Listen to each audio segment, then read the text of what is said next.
नमस्कार। मैं हूं संजीव श्रीवास्तव। आप देख रहे हैं 4 PM न्यूज नेटवर्क।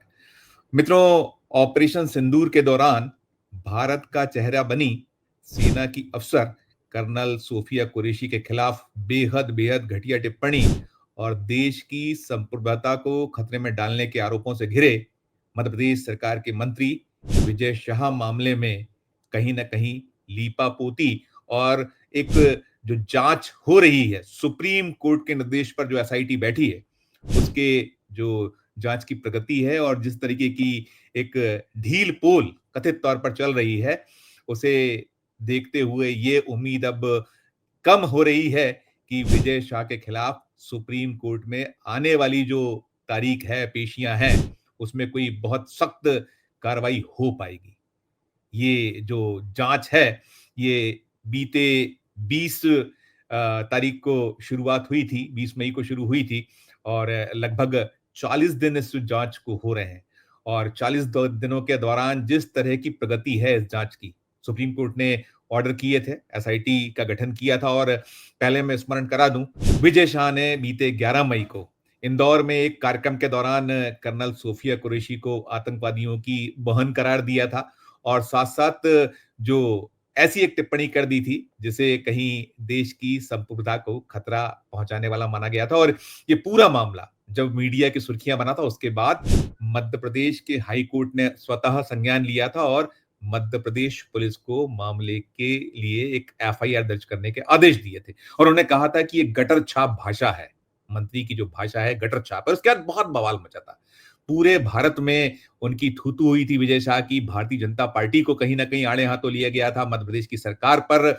तंज कसे गए थे। साथ-साथ जो केंद्र में बैठे नेता हैं, चाहे प्रधानमंत्री नरेंद्र मोदी जी हों या केंद्रीय गृह मंत्री अमित शाह साहब हों, पूरी की पूरी बीजेपी है, उनको जमकर आड़े हाथों लिया गया था। और फिर इसके बाद शुरुआत हुआ था सिलसिला, बीजेपी ने एक रिपोर्ट मांगी थी, जो आला कमान है जेपी नड्डा ने मध्य प्रदेश के जो संगठन से रिपोर्ट गई थी, लेकिन उसके बाद कुछ हो नहीं पाया था। लेकिन हाईकोर्ट ने जब इसमें स्वतः संज्ञान लिया तो एफआईआर दर्ज करना पड़ी थी। एफआईआर दर्ज होने के बाद जब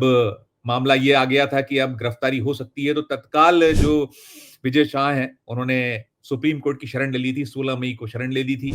और इसके बाद 17 मई को उन्हें सुना गया था। 19 मई की तारीख लगी थी और 19 मई को सुप्रीम कोर्ट ने एक एसआईटी बैठा दी थी और ये जो गिरफ्तारी का मामला था, उस पे अंतरिम रुख लगा दी थी। और इसके बाद ये जांच शुरू हुई है और जांच के बीच में एक पेशी और हुई थी। 28 मई को पेशी थी, लेकिन 28 मई की पेशी के दौरान भी कुछ निकल नहीं पाया था और ये रहा था कि अब जुलाई के प्रथम सप्ताह की तारीख लगी हुई है। लेकिन अब तक की जो जांच की प्रगति है, वो जांच की प्रगति दिखला या बतला रही है कि जो मध्य प्रदेश की पुलिस, जिसको लेकर कहीं जो मध्य प्रदेश का हाई कोर्ट था, जब एफआईआर दर्ज करने का उसने आदेश दिया था और उसमें कहीं कोताही दिखी थी, तो उन्हें एक जमकर फटकार लगाई थी और कहा था कि इस पूरी की पूरी जो एफआईआर है उसे ठीक से लिखा जाए, उसके लिखना पड़ा था। लेकिन शुरू से ही हम देख रहे हैं कि जो मध्य प्रदेश, चाहे सरकार का रवैया हो, मध्य प्रदेश का जो बीजेपी का संगठन है उसका रवैया हो, और जो पुलिस है, पुलिस का रवैया तो था ही था। फिर ये मामला जब पहुंचा सुप्रीम कोर्ट, तो सुप्रीम कोर्ट ने भी फटकार लगाई विजय शाह को। कहा गया कि जो मंत्री की भाषा है किसी भी सूरत में वो उचित नहीं है। साथ-साथ और भी ये पूरा मामला जांच के लिए जब सौंपा गया था एसआईटी को, एसआईटी ने जो अब तक, जैसा मैंने कहा, 40 दिन में जो है लगभग इस पूरे मामले में अब तक 125 के करीब बयान हुए और 125 के लगभग बयान में अभी तक, अब आप आज 19 जून की तारीख है, 1 महीने के लगभग हो रहा है, लेकिन विजय शाह के बयान नहीं हो पाए। और इस पूरे मामले में एक ये बात भी रही है कि जो वो वीडियो है, जिस वीडियो पर हंगामा खड़ा हुआ था, जिसमें विजय शाह अनाप-शनाप कुछ का कुछ बोले जा रहे थे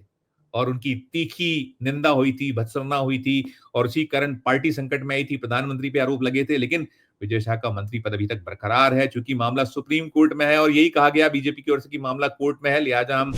कोर्ट क्या कहता है उसके अनुसार करेंगे। और अब तक जो मैंने जैसे बताया 125 बयानों में विजय शाह का स्वयं का बयान अभी तक एसआईटी ने नहीं लिया, ये निकल कर आ रहा है। और दैनिक भास्कर ने अब से कुछ देर पहले जो उसका डिजिटल प्लेटफॉर्म है,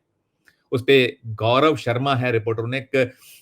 जबरदस्त रिपोर्ट की है और इस रिपोर्ट में उन्होंने कहीं न कहीं जो मध्य प्रदेश का एसआईटी है उस पर सीधे-सीधे उनकी रिपोर्ट कटघरे में एसआईटी को खड़ा कर रही है और सरकार का तो रवैया है ही है। साथ-साथ ये भी है कि इस मामले में जो एसआईटी है उसने इंदौर को अपना बेस कैंप बनाया हुआ है और इंदौर में बेस कैंप के बाद जो बयान हुए हैं, जो डॉक्टर भीमराव अंबेडकर सामाजिक विज्ञान विश्वविद्यालय है, उनके कुलपति के बयान हुए हैं, कई विद्यार्थियों के बयान हुए हैं, कार्यक्रम के जो आयोजक थे जिसमें विजय शाह ने सारा कुछ बोला था और जिसपे हंगामा खड़ा हुआ और जिसपे एक बवाल मचा, तो वहाँ के जो आयोजक के बयान लिए गए हैं और सबकी वीडियो रिकॉर्डिंग अब तक की गई जो निकल कर आ रहा है। साथ-साथ दस्तावेजी जो सबूत हैं वो भी जुटाए गए हैं और जो सवाल जो पूछे जा रहे हैं, एसआईटी जो सवाल पूछ रहा है, वो भी बड़े हैरत पैदा करने वाले हैं। जो अभी मैंने कहा कि डिजिटल प्लेटफ़ॉर्म दैनिक भास्कर का है, जो गौरव शर्मा की रिपोर्ट है, उसमें ये निकल कर आ रहा है कि मंत्री जी के भाषण को आप कैसा मानते हैं? ये एक सवाल है एसआईटी का जो पूछ रहे हैं, जो उनके पास आ रहे हैं बयान देने के लिए, जिन्हें बुलाया जा रहा है। साथ में उनका है कि भाषण के पीछे मंत्री जी के मंसूबे क्या थे? ये दूसरा उनका सवाल है और तीसरा सवाल भी पूछ रहे हैं, कार्यक्रम क्या था और मंत्री जी किस विषय पर बोल रहे थे? इस तरह के 3 सवाल हैं और हम इसके पहले बहुत रिपोर्ट करते रहे हैं। 4 पीएम मध्य प्रदेश ने लगातार इस मामले से जुड़ी रिपोर्ट्स दी हैं और इसमें जो एसआईटी के रवैये पर कहीं संदेह व्यक्त किया जा रहा है, वो इसी वजह से किया जा रहा है कि उसकी जो कहीं प्रक्रिया है, जब हमने पहले देखा था पुलिस जो है, जो वीडियो था यहाँ जिस वीडियो को लेकर हंगामा मचा, एक पूरा का पूरा बवाल खड़ा हुआ, तो वो जो वीडियो है, उसको मध्य प्रदेश की जो फॉरेंसिक लैब में भेजा गया था और यहाँ उस वीडियो की जाँच की व्यवस्था ही नहीं थी। यानी आप सोच सकते हैं, शुरू से ही सब कुछ लीपापोती भरा चल रहा है, कहीं न कहीं लटकाने की स्थिति है, कहीं न कहीं कितनी विलंब हो, कितनी देर हो। अब तो देखिए हम ध्यान करिए कि एक वो वक़्त था, जब ये 11 मई को इस बयान दिया था और 4 पीएम ने सबसे पहले इस खबर को ब्रेक किया था, दिखाया था, तो हंगामा खड़ा हुआ था, फिर पूरा देश का मीडिया इस पर पिल पड़ा था और लगातार खबरें हुई थी। अब तो मामला चूँकि कहीं सरकार का गोदी मीडिया तो उस तरीके से पेश नहीं आया था, लेकिन उसको मजबूरी में कुछ चीज़ें दिखानी पड़ी थी बाद में जब हम जैसे प्लेटफ़ॉर्म ने इसको टेक ओवर किया था और लगातार रिपोर्ट्स दिखाई थी, लगातार इस मामले से जुड़ी प्रगति क्या है, क्या स्थिति है, उसको दिखाते चले। तो विजय शाह अंडरग्राउंड हो गए थे उसके बाद जब उन पे गिरफ्तारी की तलवार लटकी थी। और जब सुप्रीम कोर्ट ने अंतरिम उनको गिरफ्तारी पर रोक लगाई, उसके बाद भी बहुत लंबे वक़्त तक प्रकट नहीं हुए। वो जो कैबिनेट की बैठकें रहीं, उससे कहीं न कहीं दूरी बनाए रहे, वे नहीं दिखे और बहुत से ऐसे कार्यक्रम रहे, महत्वपूर्ण कार्यक्रम, चाहे वो पार्टी का हो या सरकार से जुड़े हों, नहीं दिख रहे थे। बीच में अभी कुछ दिखना शुरू हुए हैं कुछ समय से और ऐसा लग रहा है, जैसे मैंने कहा कि जो एसआईटी का रवैया है और इस बीच में ये भी है कि एसआईटी के 3 अफ़सर हैं, एक डीआईजी एक आईजी लेवल के अफ़सर हैं प्रमोद वर्मा, एक डीआईजी हैं कल्याण चक्रवर्ती और एक एसपी हैं वाहिनी सिंह। एसपी स्तर की अधिकारी हैं तीनों, एक आईजी, एक डीआईजी और एक एसपी। ये लोग जांच कर रहे हैं और ये जांच के दौरान जो है एक कुछ अफसरों के तबादले भी हुए, लेकिन उन्होंने कैंप जो किया हुआ है, इंदौर किया है, जो इनका बेस कैंप है, वहीं सारे बयान हो रहे हैं, वहीं वीडियोग्राफी हो रही है। लेकिन जो मैंने कहा कि कहीं न कहीं जो स्थिति है और उसमें एक चीज़ ये भी निकल कर आई थी कि जब बाद में एसआईटी ने जो ये जहाँ वीडियो भेजा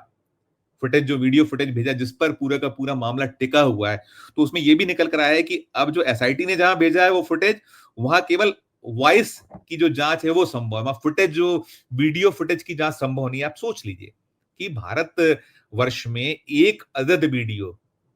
जो 4.5 5 मिनट 6 मिनट के आसपास का वीडियो है, वो टोटल जो उसकी लेंथ है 4.5 मिनट के आसपास का वीडियो है, उसकी जांच नहीं हो पाई है। वो 11 मई को वो वीडियो रिकॉर्ड हुआ था और 11 मई से लेकर आज जो है 19 जून हो गया है।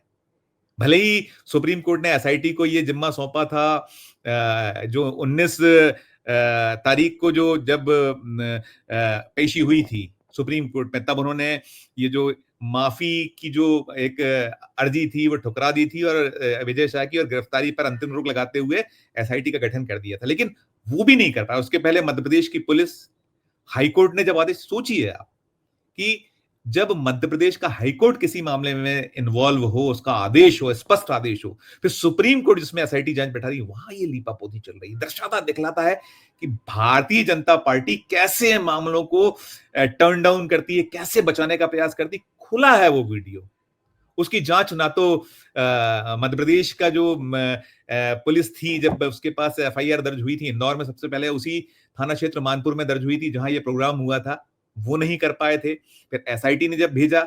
तो एसआईटी ने ऐसी जगह भेजा कि जहां केवल वॉइस की ही जांच हो सकती है, वॉइस के अलावा उसके जो फुटेजेस हैं, जो वीडियो फुटेजेस हैं, उसको नहीं वो कर सकते हैं। और इस मामले में ये भी है कि अब तक जो बयान हुआ उसमें वो जो जिसने ये वीडियो बनाया था उससे भी ये 3 सवाल पूछे गए, जो 3 सवाल मैंने बताए, जैसे उनसे ये 3 सवाल किए जा रहे हैं कि मंत्री जी के भाषण को आप कैसा मानते हैं? भाषण के पीछे मंत्री जी के क्या मंसूबे थे? कार्यक्रम क्या था और मंत्री जी किस विषय पर बोल रहे थे? ये 3 सवाल हैं, मैंने पहले भी आपको बताया। और इस मामले में ये भी रहा है कि कांग्रेस नेता जया ठाकुर हैं, उन्होंने एक केवियट लगाई हुई है सुप्रीम कोर्ट में और उनकी ओर से ये मांग की गई है कि इस मामले में फैसला तब तक ना सुनाया जाए जब तक उन्हें ना सुन लिया जाए। और जो उनके वकील हैं वरुण ठाकुर, जय ठाकुर जी के वकील वरुण ठाकुर, वो एसआईटी के रवैये पर संदेह जतला रहे हैं। वो कह रहे हैं कि एसआईटी का रवैया बेहद संदेहास्पद है और ये अलबत्ता वो कह रहे हैं कि उन्हें उम्मीद है कि ये जो निष्पक्ष जांच कर अगली तारीख, जो यानी जुलाई के प्रथम सप्ताह में इस मामले की सुनवाई होना है, उसके पहले एक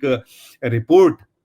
एसआईटी सबमिट कर देगी, ऐसी उम्मीद हो रही है। लेकिन कुल मिलाकर अब तक की जो स्थिति, अब तक के जो हालात हैं, बेहद एक ऐसे हालात हैं जो बताते या दिखलाते हैं कि भारतीय जनता पार्टी, जो चाहे वो मोदी जी हों, आला कमान तो वही है, उन्हीं के हाथों में सब कुछ है। मोदी शाह की भारतीय जनता पार्टी है और मध्य प्रदेश में जो अध्यक्ष हैं बीजेपी के, विष्णु दत्त शर्मा है, सांसद हैं वो खजुराहो से। लेकिन स्थिति ये है, मध्य प्रदेश के मुख्यमंत्री मोहन यादव हेल्पलेस नजर आए इस पूरे मामले, और हर तरफ से दिख रहा है, चाहे मध्य प्रदेश की सरकार हो, मध्य प्रदेश का बीजेपी का संगठन हो या केंद्रीय नेतृत्व हो, जेपी नड्डा साहब हो या मोदी शाह हो, सबकी तरफ से सिर्फ बचाने और बचाने का प्रयास हो रहा है। और जो पुलिस का रवैया है, जैसा मैंने बार-बार कह रहा हूं, मैंने इसके पहले भी कहा, आप कहेंगे कि रिपीट कर रहा हूं, लेकिन जिस मसले में, जिस मामले में मध्य प्रदेश का हाईकोर्ट इन्वॉल्व हो गया हो, वो कड़ी फटकार लगा रहा है। साफ तौर पर वो कह रहे हैं कि ये जो है गटर छाप भाषा है। और उसके साथ-साथ उस समय जब ये मामला आया तो उन्होंने कहा था कि हमारे पास वो फुटेजेस हैं, हम बात करें उस पे। तो वकील बगलें झाँकते नजर आए थे जो विजय शाह के वकील थे। और ऐसे ही केंद्र में है, केंद्र में वहाँ जो बचाने के लिए सब लोग लगे हुए हैं। लेकिन इतना स्पष्ट मामला होने के बाद, इतना खुला, और सेना की वो एक जांबाज बिटिया, जिसे खुद कह सकते हैं कि केंद्र की सरकार ने ही चेहरा बनाया होगा जब भारत पाकिस्तान के बीच संघर्ष हुआ, जो पहलगाम आतंकवादी जो नरसंहार हुआ था, उस नरसंहार में 26 निर्दोष जो मारे गए थे पर्यटक। और उसके बाद ये सब कुछ हुआ और बड़ी उसको उनको प्रस्तुत किया गया था कर्नल सोफिया कुरैशी को। और यही विक्रम मिस्री साहब थे जो हमारे विदेश सचिव हैं, या वो जो एक और अफसर थी सिंह, तो सब थे और बड़ा एक अलग संदेश देने का प्रयास था। लेकिन उसके बाद जिस तरह का रवैया है सरकार का, बचाना और बचाना, क्यों बचाया जाए? और इसके बीच में ये भी निकल कर आया है कि जो विजय शाह के पुत्र हैं, वो भी सक्रिय हो चुके हैं, बहुत वक्त मिल गया है। तो वो कहीं न कहीं अब आदिवासी जो समुदाय के लोग हैं, वो विजय शाह के पक्ष में उतार दिए गए हैं। सेना के बहुत सारे जो रिटायर्ड अधिकारी हैं या जो इस तरीके का माहौल क्रिएट कर सकते हैं, उन्हें उतार दिया गया और सब कुछ चल रहा है, कैंपेन चल रहा है मध्य प्रदेश में कि कैसे विजय शाह को पूरी तरीके से मुक्त करा लिया जाए। और इन सब के बीच जो एसआईटी का रवैया है, वो बेहद एक जिस तरह की रिपोर्ट है, जैसे मैंने दैनिक भास्कर की रिपोर्ट का भी उल्लेख किया, बहुत कुछ बेस है मेरी आज की खबर इस दैनिक भास्कर गौरव शर्मा की रिपोर्ट पर। तो वो जिस तरीके से पूरी परतें खोली उन्होंने, एक-एक परत खोल दी है इस पूरे मामले की। तो सोच लीजिए कि क्या रवैया इस पूरे मामले में बीजेपी का जो डबल इंजन है, चाहे वो केंद्र हो और चाहे मध्य प्रदेश हो, बना हुआ है। आपकी अपनी क्या राय है? इस वीडियो के कमेंट बॉक्स में जाकर ज़रूर प्रकट कीजिएगा और इससे जुड़ा जो भी अपडेट आगे होगा, हम आप दर्शकों तक पहुँचाएँगे। अगर हमारी ये खबर अच्छी लगी हो, तो हमारे चैनल को लाइक कीजिएगा, सब्सक्राइब कीजिएगा, ज्वाइन का बटन दबाइएगा तो और हमारी हौसला अफ़ज़ाई होगी। प्यार और स्नेह बनाए रखिए और देखते रहिए 4 पीएम न्यूज़ नेटवर्क। धन्यवाद, नमस्कार।